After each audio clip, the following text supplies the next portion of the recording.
Acast powers the world's best podcasts. Here's a show that we recommend. What would you say if I told you there's a book that can teach you how to win The Bachelor? What would you say if I told you producers caught multiple finalists reading that book in this season that's currently airing? What would you say if I told you the producers don't want anyone to know that their show has been compromised? How do we know all this? We wrote that book. I'm Lizzie Pace. And I'm Chad Kulchin. We're the authors of How to Win the Bachelor and the hosts of the Game of Roses podcast, a bi-weekly podcast where we break down all the biggest plays, errors, and MVPs in the game of reality television. Listen to Game of Roses wherever you get your podcasts and go to howtowinthebachelor.com to get our book. Acast helps creators launch, grow, and monetize their podcasts everywhere. Acast.com. Hi, it's Dave here. This is my wife, Kathy. Hello. This is the Cinemile, the podcast where we walk home from the movies. Well, we used to now. Streaming, whatever. Right, so today we're going to watch Palm Springs. Yeah, so basically, a load of people said it was a good movie. People we trust have really recommended it, and we found out today it's on Amazon Prime. So here we go, gonna watch it. And that's where our investigation stopped. Because as soon as we get recommended something and decide to watch it, we don't look at a synopsis, we don't look at a trailer, don't look at anything, because I want to go in fresh. If this is good, so basically this bit of the podcast is redundant because I have no expectations. I don't know anything about it. I have found out a few things you may be interested to know. I know Andy Samberg's in it, right? Andy Samberg's in it. Which is a good sign, I think. He's really good. But also Kristen Milotti, who you may know as the mother in How I Met Your Mother. Oh, yeah. And crucially, it's 90 minutes long. Oh, lovely. So there we go. What do you think it's about? Let's wildly speculate. I know. What sort of movie do you think it is? I know it's set at a wedding in Palm Springs. That's all I know about the plot. Okay. And I know Andy Samberg's in it, and so I'm guessing it's a comedy set at a wedding. I'm going the other way. Rom-com. I'm going the other way. I'm saying this is the one where they'll say a career-defining performance for Andy Samberg. This is the one, it's the movie where the comedy actor proves himself to be a dramatic actor. Well, it annoys me. That's what this will be. And it'll be a really deep, intense 90 minutes. I think Andy Samberg's a really good actor and could do that. I don't think that's this movie. But thirdly, it really annoys me that award season always focuses so much around dramatic roles and not comedic roles. So that's a by the by. But I don't agree with you whatsoever. I think that's wrong. I think it's going to be a rom-com. Okay. Can't wait, because I absolutely love... I'm up for a rom-com. A 90-minute movie, but I'll also take a serious movie. But most of all, I think this is an indie darling. I bet you it's an indie darling. It might be. I'm just happy there's a new movie out. We're really struggling to find films. You know what I mean? Help us find films. There used to be a place you could go to back in the olden days where someone picked the movies for you and what time they aired. Yeah. And you showed up, they gave them your money... House. And then you just watch them on a big screen. And someday we shall do that again. Sounds weird. Yeah, it does sound weird. You just give some stranger your money and show you a movie you don't know anything about? Anyway, we shall be back. We're going to watch Palm Springs now, and we'll be back tomorrow with our review. Yes. See you then. Bye. Bye. It's going to be a beautiful wedding. Here you are, standing on the precipice of something so much bigger than anyone here. But always remember, you are not alone. I don't think that we met. I'm Sarah. Niles. Hi. Hi.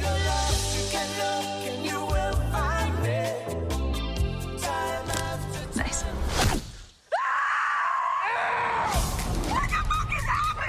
Run, rabbit, run. Niles? Don't come in here. Hi, we're back. We're out for a walk. We saw Palm Springs. Pam? Do you say Pam or Palm? You say Palm Springs. I can't say it now. Palm Springs, which we watched last night and thoroughly enjoyed. Yeah, it's excellent. It was great. It's really laugh. good. It was a comedy. Yeah. Kathy was right. It was so It's enjoyable. not a coming-of-age, depressing movie or whatever. Now, I don't think it's too much of a spoiler to go into the plot, but let's save it for spoiler street. Well, I would recommend, I would say the way that I was rabbiting on about earlier about knowing nothing about this movie, that's the way to watch this. Yeah, it was such a the plot was a huge surprise. Yeah. And I'm sure if you read a synopsis that it'll tell you exactly what the plot is. And it honestly, does, because I just looked on IMDb. Well, there you go. So if you, to me, the first 10 minutes of this movie where I discovered what the synopsis was a joy. Yeah. Because I was like, what's going on? It's so fun. And it is set at a wedding, and it is actually kind of a rom-com, but it's also got loads of other stuff. And So joy. just like recommend. I'm going to recommend this movie now. So if you haven't watched it, go watch it and don't come back and listen to this later, because you don't need to know anything else except that it's good and you should watch it and it's worth your time. And that is all you need to know these days, because trailers and synopses are full with spoilers now. But you anyway, can't trust them. Sorry, there's like a piercing alarm behind us. If you like Andy Samberg, like, you'll like this movie, and his production company, Lonely Island Productions, like, made it. It's that kind of vibe. It's like this, Which some I didn't naughty, know was a production I didn't company. know either. But like kind of a naughty humour, but some other Naughty distinctly- humour? Like, that's how I would describe their humour. Sorry, right? what age are you? Like, there's a crass scene in the very opener of this that, whilst funny, was very crass and directly in line with how I view Andy Samberg's humour. Okay. What do you think? Do you agree? I think overall this isn't a departure from Andy Samberg as I had speculated It earlier. isn't. It's very much, it feels like he's still in his wheelhouse. And I don't mind crass But- humour, by but the it's way. good- It's just that's what's in it. Yeah, I really but it's don't also, mind it. this isn't a bawdy American Pie style No, romp either. not at I all. mean, sure, there's a few crass moments, but it's got a lot of heart. It's very a good- impactful. Okay, so no spoilers, no actual spoilers here, but we presume if you're at this bit, you just want to know what the film's about generally, Yeah. right? Which isn't a spoiler. I feel like I've created an extra level of spoilers. Yeah, this is- Complete lack of awareness of a movie, some awareness of what it's about, and This that's is where we're at now. pre-spoiler street. So this is essentially what is the synopsis? Can I say why don't you've seen it? So what can we talk about before spoilers? I mean, the synopsis is that Andy Samberg is at a wedding with his girlfriend, and Kristen Milani, aka the mom from How I Met Your Mother, is the bride's sister, and they meet under strange circumstances, and the circumstances become even stranger, and that's all I'm saying. Oh, is that Pre-spoiler what the street. synopsis is? That's okay. not what the synopsis All right, is. okay. That's my synopsis. So let's just talk generally before we get to spoiler street then about like what we liked about this movie and kind of what it is. I think I would put it as a sort of it is a romantic comedy, I'd say. I would. Yeah. I'm finding it hard to talk about without spoiling it, to be honest. So I think we should just get to spoiler street. Well, Will we just get to spoiler fine. street? Okay then. Yeah. So right. We both loved This will be it. the Go and watch quickest it. episode ever. I don't want to. Yeah, let's just get to spoiler street. Just go watch it already, for Yeah, God's it's sake. on Amazon Prime, so if you have a subscription, like, you won't even, aside from your regular monthly subscription, you won't even have to pay to watch it. Yeah, it's a breeze. It's really good. It's inventive, relatively. Yeah. Okay, so the spoilers now for Palm Springs. Spoilers. Okay, so the genre of this movie, I said rom-com, but actually, this is one of those things where, like, Groundhog Day is a genre now, right? Because Groundhog Day, when it was released, was probably called a rom-com, but now this is a take on Groundhog Yeah, Day. and there's so many. It's an interesting case when a movie becomes a genre, right? So Groundhog Day has created a genre Well, of he says movies it, where you know- people just time loop, right? Like Andy Samberg says in this, we're caught in like a classic time loop. And she's like, you say that as if that's a normal thing. Yeah, they're almost they're one breath away from saying a Groundhog Day situation. And Freaky Friday, no, not Freaky Friday. What was the one with the horror movie where she was living the same day? Happy Birthday or something like that. Yeah, Happy Death Day. That Yeah, was it. I really enjoyed that. Happy Death Day does that. That calls out Groundhog Day in it. Have you not seen Groundhog Day? Right? That's the kind of. If it happened to us now, like if we woke up and it was the same day as yesterday, we would feel okay with it because we would conceptually understand it. Whereas in Groundhog Day, the poor guy had to figure it out all by himself. yeah.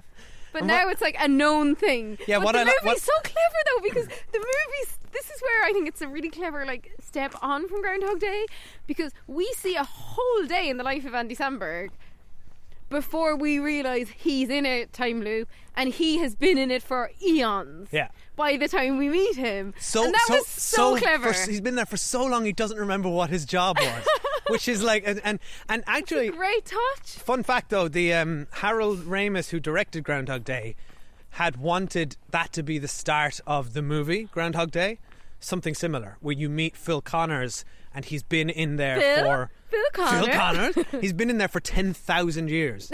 Literally, that was the time frame that he's been in there, and he's just a god. It's the scene you get in the middle of the movie where he's walking through the town. He's like lifting bags off the back of an armoured car, like he's lifting bags of money, and he's just like walking around like a god, and you're like, what is up with this guy? And then they tell you what's happened. But and that's what we Groundhog get Day here. walked so Palm Springs can run. Because they skip all of that, and we get like at the very first day when we're watching him at the wedding and he's doing this dance number, and I said to Dave, because we didn't know the plot, and I was like, okay, he's in a dream or something's gone funny here, because why is Andy Samberg able to do this dance number that was so well choreographed, where he's like behind people mirroring their moves? Like, I love all that stuff, and I love that he couldn't remember his job, and like I love that he's seen his girlfriend cheat on him so many times. He's like, nothing could keep them apart. Like, he's shipping their relationship now. Like, he's like so happy for the girlfriend. I love that. Like, we find out quite darkly later on. It was interesting with him and the love interest when she's like, so who have you fucked? And he's like, goes through all the people he's had sex with, and including this woman, like this kind of biker woman in the diner. And he was like, yes, she was amazing. And she goes, have we? And he's like, oh, I don't remember. I don't think so. And then it's really interesting because much later on in the movie he says to her, you know, we've had sex like 1,000 times. And it was such a philosophically interesting moment, because every time they have had sex she has presumably consented, right?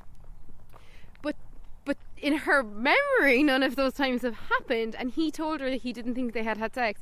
So she suddenly feels very vulnerable and exposed because she has had sex with him like 1,000 times and she didn't remember. I found that such an interesting moment. It's a very interesting dynamic, because she has consented to every one of those times, presumably, but there's a power dynamic at play which she isn't even aware of. Yeah, like he says, every time I made that speech for you, you'd hook up with me. Yeah, he knows how to get her to do something. He's manipulated her, and it's always been my issue with Groundhog Day, where I've always thought it's really fucked up that spoilers for Groundhog Day, but that Andie MacDowell and Phil Collins get together, because it's fucked up how he gets with her.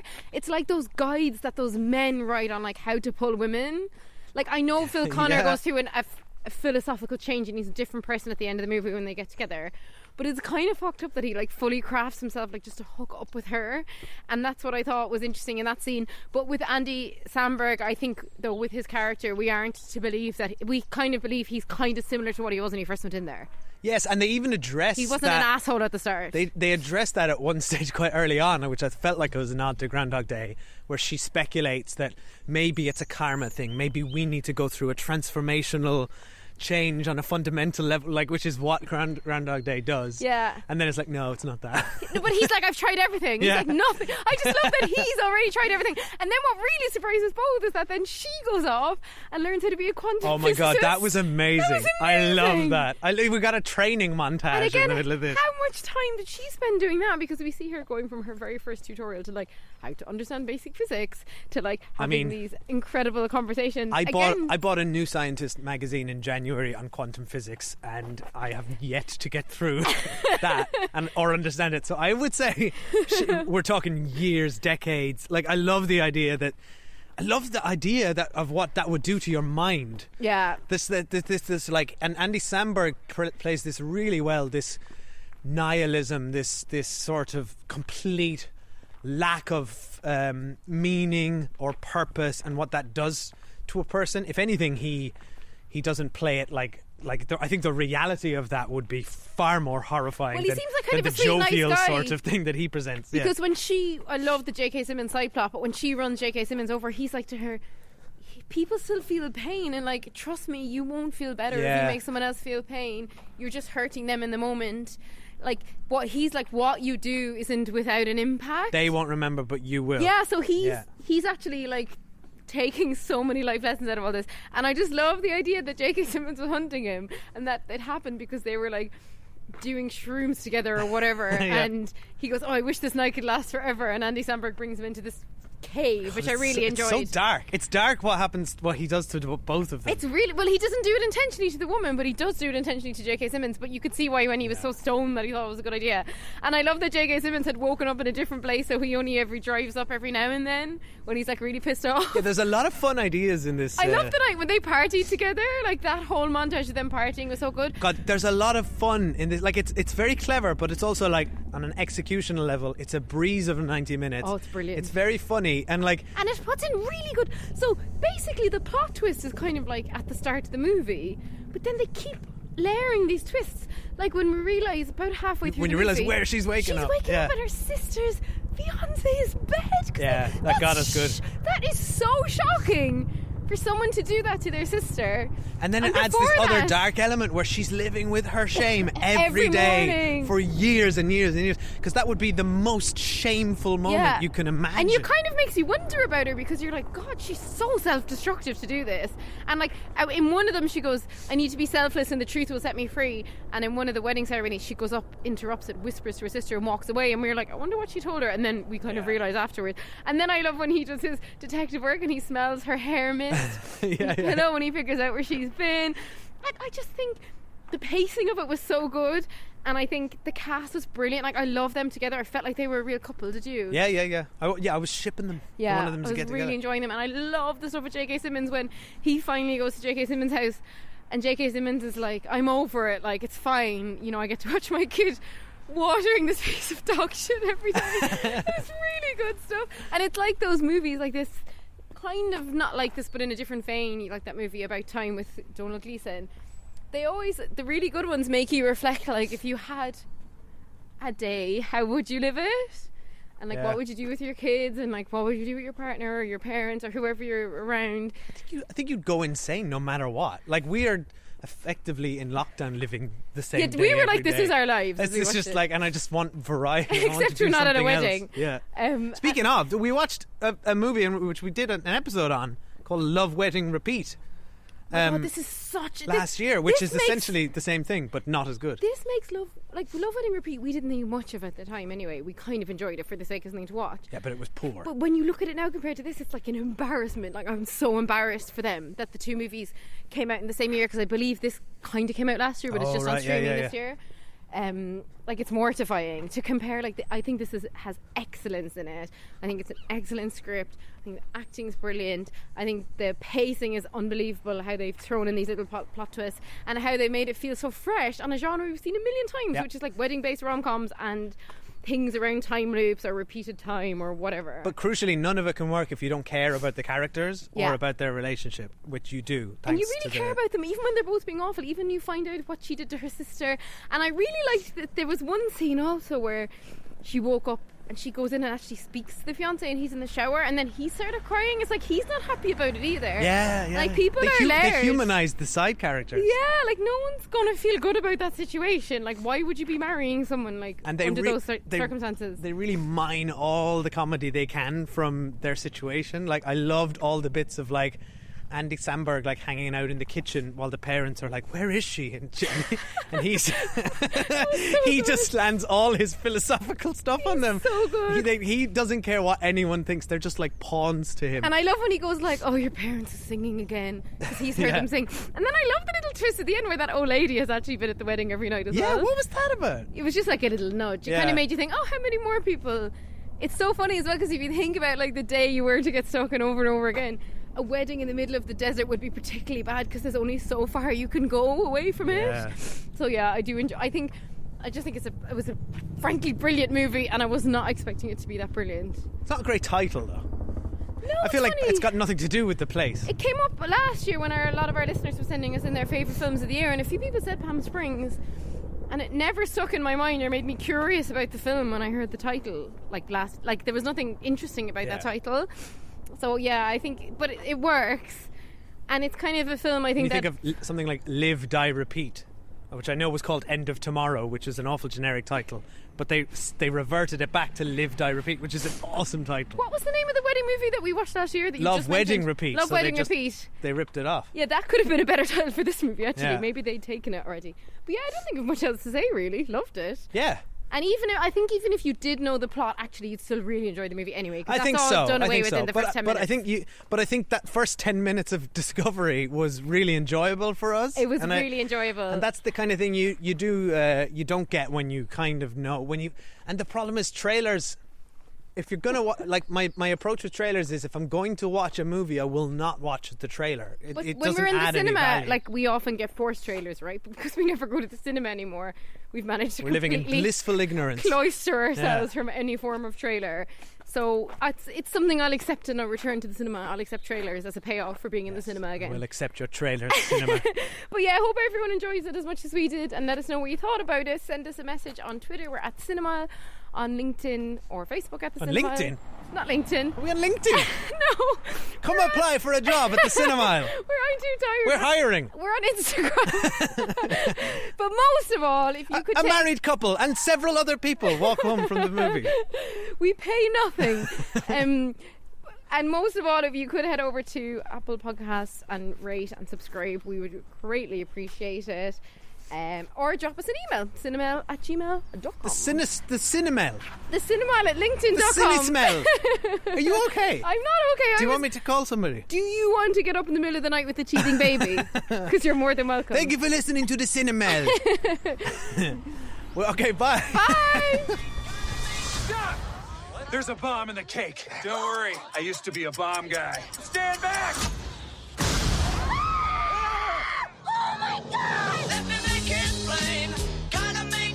It's gonna be a beautiful wedding.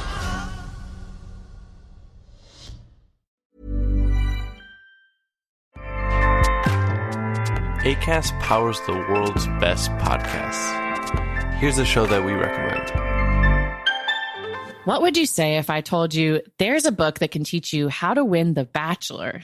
What would you say if I told you producers caught multiple finalists reading that book in this season that's currently airing? What would you say if I told you the producers don't want anyone to know that their show has been compromised? How do we know all this?